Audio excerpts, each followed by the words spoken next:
오늘 그 재밌는 사건이 하나 있었죠. 김종인이 이제 미래통합당의 싱크탱크 여의도 연구소장에 이경전이라고 하는 AI 전문가를 모시려고 했죠. 성사 직전까지 갔던 것 같아요. 근데 이경전이 쓴 글을 저도 이렇게 원문을 다 봤거든요. 세월호 관련해서 차명진 했던 말 있죠. 세월호 텐트 안에서 무슨 일이 일어났다. 그거를 이쯤 차명진을 옹호하면서 아주 디테일한 이야기로 세월호 텐트에서 일어났던 일들을 막 씨부렸던, 쉽게 표현하면 사회의 저명 인사이긴 하지만 이 극우 보수 성향을 가진 일종의 일백과더라. 이렇게 이제 터지면서 그게 취소되는 상황이 왔어요. 근데 일단 그 이야기부터 한번 해봅시다. 이경전 같은 부류들이 우리나라에 좀 꽤 있어요. 대표적인 인물로는 내가 봤을 때 이 홍해걸 같은 사람들. 그러니까 실제로 사회적 저명 인사긴 한데 이 어떤 정치적 수준이랄까 이런 것들이 보수적이다 보니까 노무현 대통령 탄핵당했을 때 지들끼리 파티한 사진 막 올리고 했던 게 대표적인 게 홍해걸이라는 사람이거든. 이 사람 프로필 보니까요. 이름은 그 경전이 있기 때문에 바이블입니다.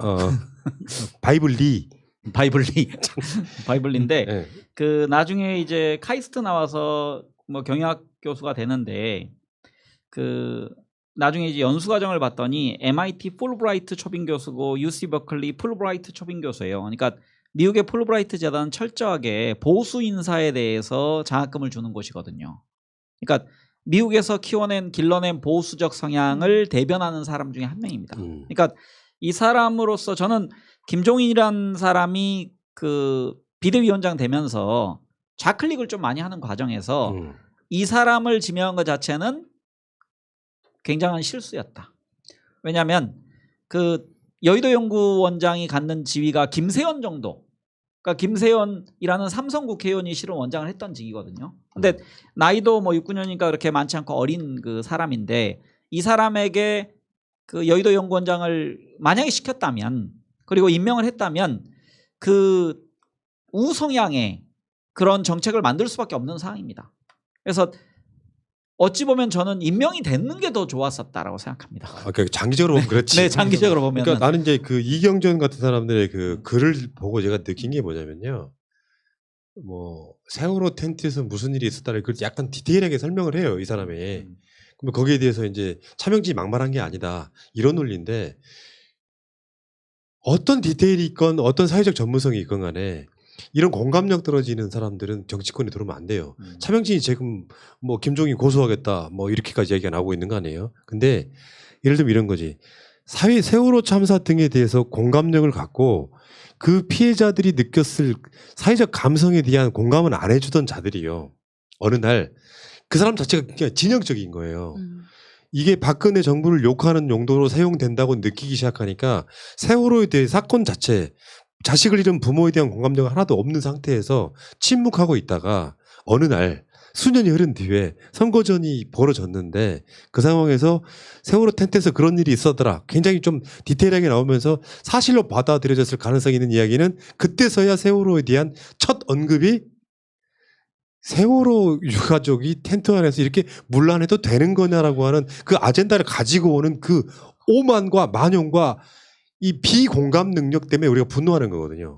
그렇죠. 맞습니다. 그러니까 그런 방식으로 계속 이런 방식으로 이 자신들이 진영이 세월호 때문에 뭔가 이렇게 공격을 당했기 때문에 내가 반격한다는 취지에서 그걸 공감해줘 버리는 거예요.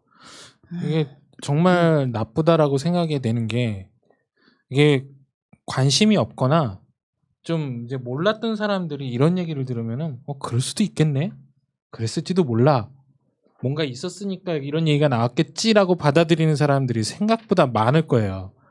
근데 그 차명진 위원의 발언에 그럼에도 이제 어떤 반감을 일으키는 이유는 설사 그게 사실이다 할지라도 이런 얘기를 함부로 어떻게 할 수 있지? 까지라도 보는 거예요. 네. 사실이라고 할지라도 그게 중요한 이야기가 아니잖아요. 그렇죠.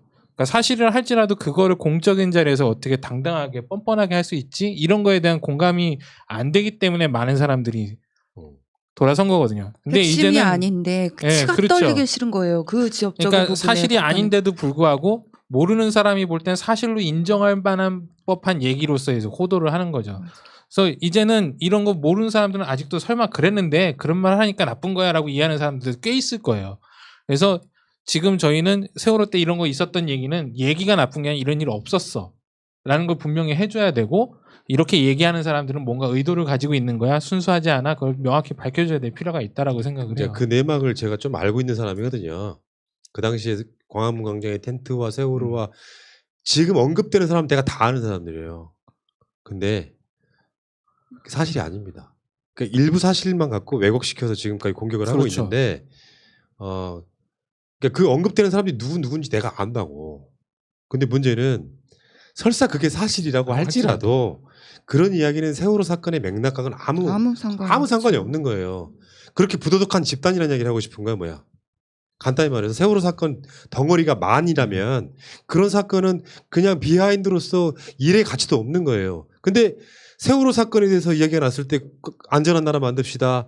그러니까 국가는 어떻게 해야 되는지 대한 고민 없이 조용히 세월호 사건의 진상규명을 외치는 사람들의 목소리에 동조 한번 안 하다가 이런 문제가 하나 생기니까 얘네들 텐트에서 무슨 일이 벌어진 거예요 하면서 너무나 비인간적으로 천연덕스럽게 말을 꺼내는 이놈들은 짐승에 가까운 겁니다. 근데 그런 자가 여의도 연구원장으로 내정하려고 하다가 이게 이제 철회가 되니까 나는 김종인 이건 잘하는 거라고 봐요. 모든 걸 다 검증하겠어요? 다만 이제 이렇게 되니까 김종인이 못마땅했던 미래통합당 내부적으로는 이제 참사다 하면서 장제원 같은 경우는 김종인의 파격 강박증이 낳은 참사다 하고 차명진은 김종인을 고소하겠다 하고, 이러니까 김종인 입장에서는 입지가 줄어들 거 아닙니까? 그러니까 미래통합당은 혁신 쇄신이 불가능해지는 거죠. 참 모자란 놈들이 모여서 참 지금. 지난주에 장제원 김종인의 한마디 부여잡고 입이 험하니 어쩌느니 했죠. 그 짓이라는 표현 때문에 그랬던 걸로 알고 있는데 지금 보세요. 파격 강박증 훨씬 더 심한 표현 아닙니까? 그러니까 김종인 대표를 좋아하진 않지만 이 사람은 그래도 일관성이 좀 있는 것 같아요. 어떤 뭐 정치적인 일관성은 아니었지라도 본인이 가지고 있는 생각에 있어서 뭐 옳고 그름 본인이 판단이 되면 그거를 이제 정파성을 따지지 않고 뭐 실행하는 능력 정도는 있다라고, 그런 면들이 있기 때문에 뭐 모셔갔다라고도 볼 수는 있기는 하겠지만은 그런 면에 있어서는 난 것 같고, 오히려 장제원 의원이 그때마다 이제 말을 바꿔서 말꼬리 잡기 잘하고 이분도 그런 부분이 오히려 좀 어떻게 다시 뻔뻔하게 나와서 이런 말을 할 수 있을지는 잘 모르겠지만은, 예. 그래서 김종인이 그 처음에 비대위원장 모셔가려고 할 때 이 비하인드로 나왔던 얘기가 이 임기 없는 비대위원장을 요구했다는 게 이런 면 때문에 그래요. 1년짜리 비대위원장이잖아요. 그렇죠. 특별히 공천권도 없어요. 그러하니 김종인이 갖는 한계가 명확해지잖아요.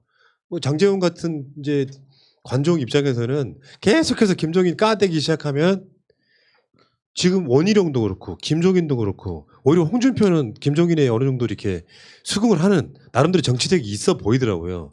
왜냐하면 김종인한테 힘을 실어주면서 최소한 혁신했다라고 하는 이미지를 갖춰야만 당이 살아나거든. 근데 이런 여기 관종들이 계속 끼어들면서 김종인을 흠집내면 김종인 이 할배가 우리가 예상했습니다. 송동길 방송관 때서는 아예 날짜 기한에 대해서 내기를 했어. 임기 못 채운다. 1년 못 채운다고 본다고 하는 게 이런 것 때문에 그렇거든요. 네, 김종인 후가 순항할 거라고는 생각지도 않았는데요. 장제원은 어차피 꼬투리 잡으려고 기다리고 있던 사람 역시 딱 꼬투리 잡고 있네요. 그러니까 원내에서는 장제원, 그다음에 원내에서는 지금 차명진으로 대표되는 김종인의 반기를 드는 세력이 등장했는데, 그냥 그 장제원은 지금 실은 홍준표 쪽에 줄을 선 것처럼 보이거든요. 그러니까 홍준표, 그다음에 권성동 등등 지난번에 한번 그 포럼이 있었어요. 그러니까 국회에서. 근데 거기에서 아마 그 행사에서 원희룡이 그 초청 연사가 되고, 그래서 자기들이 원희룡이 어떤 얘기를 했냐면은 히딩크 혹은 용병에 불과하다. 그렇지. 그래서 우리 자체적으로 힘을 얻어야 되고 보수의 가치를 내세워야 되는데 김종인이 펼치는 정치는 민주당 이중대다. 이중대는 그 소멸되는 것이다. 그리고 오늘 그 홍준표가 나와서 하는 얘기가 옛날 민정당 옆에 신한당이 있었는데 그 신한당도 결국 이중대하다가 없어진 거 아니냐. 그러니까 결국은 민한당. 민한당인가요? 야, 죄송합니다. 황 작가도 실수를 하는구나. 어, 그런 잡학의 아주 우리나라 제1의 권위자 아니세요? 집에 가야 되겠습니다. 틀렸어. 그때 신민당이랑 같이 네네, 섞여진 거예요. 지금. 네네네. 그래서 그런 얘기하면서 여전히 홍준표는 그 얘기합니다. 그러니까 김종인은 결국은 당의 주인이 아니다. 그래서 당의 주인은 결국은 나중에 이제 대권 주자들 중심으로 가야 되는데 김종인하고 치열한 싸움이 있을 겁니다. 그래서 김종인이 아까 말씀하신 대로 내년 4월까지 임기를 요구했고 내년 4월이라는 게 4월 7일 날 있는 보선까지 본인이 책임지고 대권 주자들을 어느 정도 자기가 키우겠다는 얘기거든요. 그래서 지난번에 그 얘기를 합니다. 당내에는 내가 보니까 대권에 근접한 사람이 없다. 그러면서 전체적으로 다 홍준표, 원희룡 등등을 다 디스하는 그런 얘기를 했었는데 김정희는 지금요 그 새날의 푸른 나무를 염두에 두고 있는 거예요. 거의 집에 가야 되겠다. 그러니까 깝깝해서 그래요. 네. 요게 제대로 혁신이 된다는 건 소위 인고의 노력이라는 게 있잖아요. 그런 표현이 있잖아요. 네. 그렇게 되려면 이 내부인들 중에 특히 좀 이게 나름대로 이렇게 알려진 정치인들이 입 다물어 주거나 혹은 동조해 주면서 이게 으쌰으쌰 가야 되는데 자기 존재감을 부각시키기 위해서 예를 들면 민주당의 김혜영이나 금태섭 같은 부류가 그 당에 또 생겨나는 거예요. 그러니까 정치 집단이 황골탈퇴하는 건 말처럼 쉽지는 않은데 이게 내가 진짜로 제대로 된 저쪽 미래통합당의 정치를 이렇게 컨설팅 해주는 사람이라고 하면요. 이런 방식으로 가면 죽도 밥도 안 된다는 이야기 드리고 싶은 거죠. 그러니까 김종인이 이 사람을 영입하려다가 취소하는 게 잘못된 게 아니라고요. 김종인이 그걸 다 어떻게 합니까? 나름대로 자기 간에는 어떤 방향을 잡아서 뭔가 혁신을 하고 싶은 것 중에 하나가 AI 전문가를 그러니까 여의도 연구원장에 임명하려고 했다는 것 자체. 알고 봤더니 뭐 세월호 등에서 폄하 발언했던 사람이었다. 여기까지는 있을 수 있는 일이라고요. 근데 문제는 지금 이 여론 짓거리를 하고 있는 그래서 이때다고 물어뜯고 하면은 아무리 노인네가 성격도 뭐 그렇게 좋으신 분도 아닌데 이게 여러 군데서 터져 나오잖아요. 그러면 몰라 하고 이제 그만두고 나가버리면 또 어떻게 할 거냐고. 원희룡 같은 놈들이 가장 기회주의적인 거예요. 제주도 도정을 안 살피면서 서울 올라와가지고 김종인 물어뜯으면은 자기 위상이 올라갑니까? 오늘 강행을 했더만 음주운전 했던 그 제주 정무부 시장하고 서귀포 정무부 시장을 다 임명 강행을 했어. 뭐 이런 놈들이 무슨 옛날에 무슨 혁신파였다고 불리는 것도 웃기고요. 자, 그 이야기는 여기까지 해요. 김종인 화이팅. 하여튼 우리가 김종인 응원하네. 화이팅.